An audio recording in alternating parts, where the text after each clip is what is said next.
আসসালামু আলাইকুম ওয়া রাহমাতুল্লাহি ওয়া বারাকাতুহু।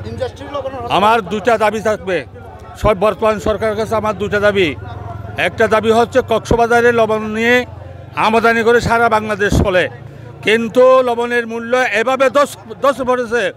লবণের এক কানি লবণ মানুষেরা লাগিয়ত করেছে 52,000 টাকা। এভাবে হিসাব করলে একটা শাসার 1 লক্ষ টাকা গুণাগারি থাকে।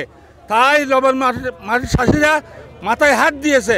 আমার সরকারের কাছে অনুরোধ থাকবে উপযুক্ত এবং ন্যায্য মূল্য দিয়ে চাষিদেরকে ন্যায্য মূল্য দেওয়ার জন্য আমার জোর দাবি থাকবে। আর সাথে আরেকটা দাবি হচ্ছে আমাদের বাহির থেকে যেন বাংলাদেশে লবণ আমদানি না করে, এর আমার জোর দাবি থাকবে সরকারের কাছে। লবণের মূল্য ন্যায্য মূল্য চাই। আগে ছিল কেজি প্রতি 30 টাকা, এখন ছিল কেজির প্রতি 5 টাকা। সেগুলো আমরা খরচ নিয়ে আমরা মিলাতে পারতেছি না। সেজন্য আমাদের সংসারে বাড়িঘরের অভাব, যে জন্য আমাদের অনেক তেল খরচ, জাতীয় খরচ নিয়ে আমরা লবণ যে বিক্রি করে আমরা পোষাতে পারছি না। লবণের দাম 20 টাকা হচ্ছে আমাদের মূল দাবি মাঠ পর্যায়ে। হ্যাঁ, যদি আমাদের দাবি অতি সত্বর পূরণ না হয় আমরা কক্সবাজারকে অচল করে দেবো। আজকে কুড়াখালিতে করছি, বাকি সময় আমরা কক্সবাজারের সমস্ত জেলাতে করব এই প্রোগ্রাম। উদ্দেশ্য হচ্ছে অবস্থান ধর্মঘট ও বিক্ষোভ কর্মসূচি। আমরা দীর্ঘদিন ধরে লবণের ন্যায্য মূল্য দাবি আদায়ের লক্ষ্যে আন্দোলন করে যাচ্ছি।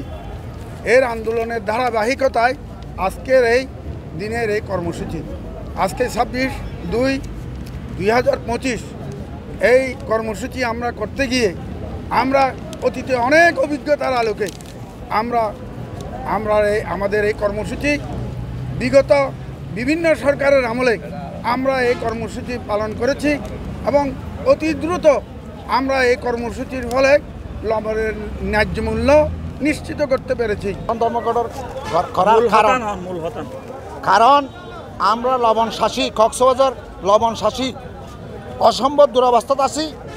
এই আমরা দীর্ঘদিন ধরেই এই ইন্ডাস্ট্রি লবণ বন্ধের আবেদন জানাই আসছি।